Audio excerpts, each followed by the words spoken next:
मैं फिर से स्टूडियो में अकेला था। मैं हमेशा ही अकेला होता था। स्टेशन इस शो को मिडनाइट एकोज कहता था, एक लेट नाइट रेडियो शो उन लोगों के लिए जो सो नहीं पाते, नाइट शिफ्ट करते हैं या बस आधी रात के बाद अकेला महसूस नहीं करना चाहते। अजीब बात यह थी कि उस शो को सुनने वाला सबसे अकेला इंसान वही था जो उसे होस्ट कर रहा था। स्टूडियो अंधेरा था, बिखरा हुआ, और उसमें पुरानी कॉफी और गर्म इलेक्ट्रॉनिक्स की हल्की सी गंध थी। एक अकेली ऊपर लगी लाइट में धूल तैर रही थी, जैसे उसे कहीं और जाना ही ना हो। मेरे सामने एक पुराना माइक्रोफोन रखा था, चारों तरफ ब्लिंक करती मशीनें जो कभी आराम नहीं करती थी, तब भी नहीं जब मुझे उसकी सबसे ज्यादा जरूरत होती थी। Welcome back to midnight echoes, मैंने माइक में कहा। मेरी आवाज शांत थी लेकिन थकी हुई। जहां रात लंबी होती है और साथ बस मैं ही हूं। एक और रात, एक और शिफ्ट। मुझे ये तक याद नहीं था कि आज कौन सा दिन है, मंगलवार, बुधवार। लेट नाइट शिफ्ट्स में सब कुछ आपस में घुल जाता है। स्टूडियो की खिड़की के बाहर शहर अंधेरा और खाली था। बारिश कांच पर लकीरों की तरह बह रही थी, जैसे दुनिया खुद को धोने की कोशिश कर रही हो। मैंने कॉफी का एक घूंट लिया और तुरंत पछताया। ठंडी, कड़वी, बेकार। मैं माइक के और पास झुका। अजीब रातों की बात करें तो हमारी लाइंस खुली हैं। अपनी नींद उड़ाने वाली बातें बताइए, आधी रात की बेचैनियां या बस अपनी सांसों की आवाज, मुझे फर्क नहीं पड़ता। तभी कॉल लाइट लाल रंग में चमकी। मैंने भौहें सिकोड़ ली। इतनी रात कॉल्स कम ही आते थे। मैंने बटन दबाया। हेलो, आप मिडनाइट एकोज पर हैं? कुछ नहीं, सिर्फ स्टैटिक, तेज स्टैटिक। हेलो, मैंने फिर कोशिश की। आपकी आवाज थोड़ी स्टैटिक ही आ रही है। यह आवाज नॉर्मल नहीं थी। ना वो आम हिस था, ना क्रैकल।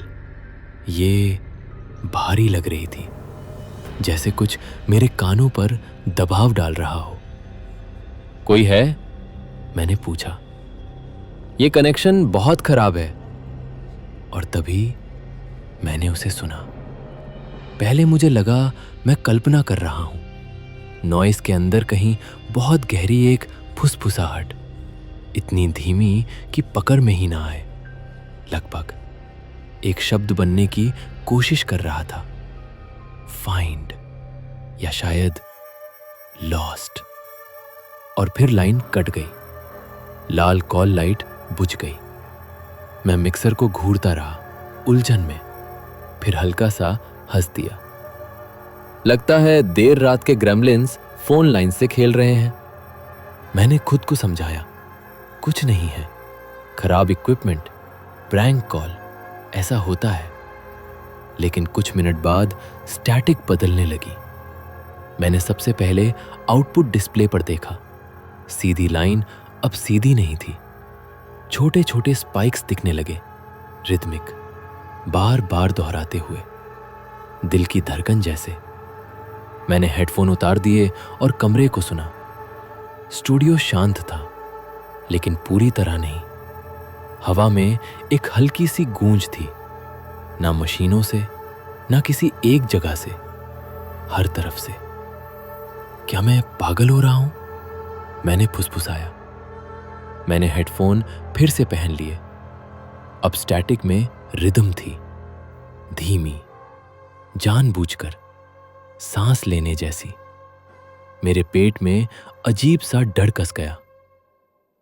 दोस्तों, मैंने माइक में कहा। मेरी आवाज अब स्थिर नहीं थी। लगता है हमें कुछ टेक्निकल प्रॉब्लम्स आ रही हैं। हम इसे ठीक करने की कोशिश करेंगे।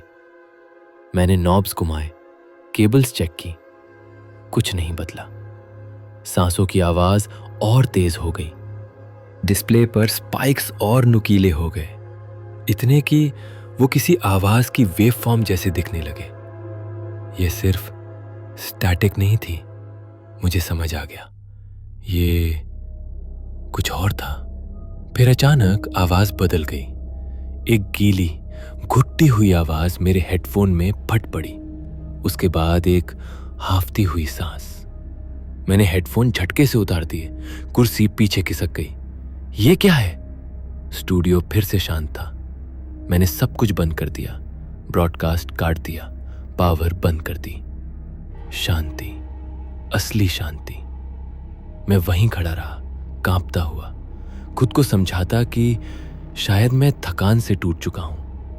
मैं खिड़की के पास गया। बाहर खाली सड़क थी।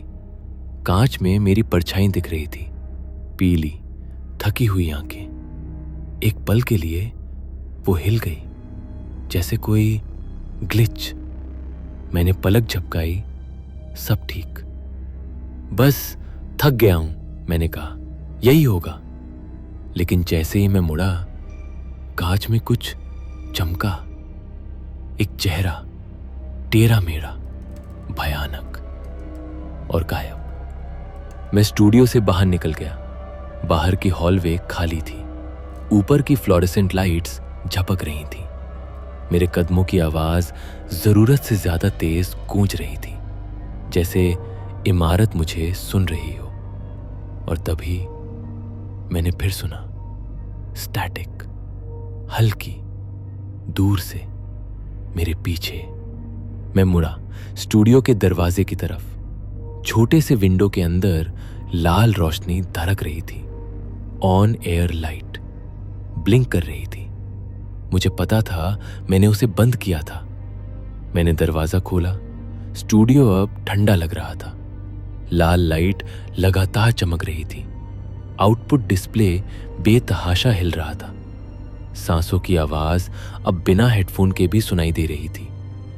मैंने हेडफोन उठाए और जैसे ही पहने, मेरा खून जम गया। एक आवाज नहीं थी, सैकड़ों थी, हजारों। फुसफुसाहट पर फुसफुसाहट, बहुत दूर से आती चीखें, सब एक साथ स्टैटिक के जरिए बोलने की कोशिश कर रही थी। मैंने हेडफोन फेंक दिए और पीछे लड़खड़ा गया। माइक्रोफोन गिर पड़ा, लेकिन आवाजें नहीं रुकी। ऑन एयर लाइट और तेज और चमकीली हो गई। कमरा टेढ़ा होने लगा, दीवारें मुड़ने लगी, परछाइयां बिगड़ गईं। मैंने खिड़की की तरफ देखा। वो मेरी परछाइयां नहीं थीं, वो चेहरे थे, लंबे, खामोश, मुझे घूरते हुए।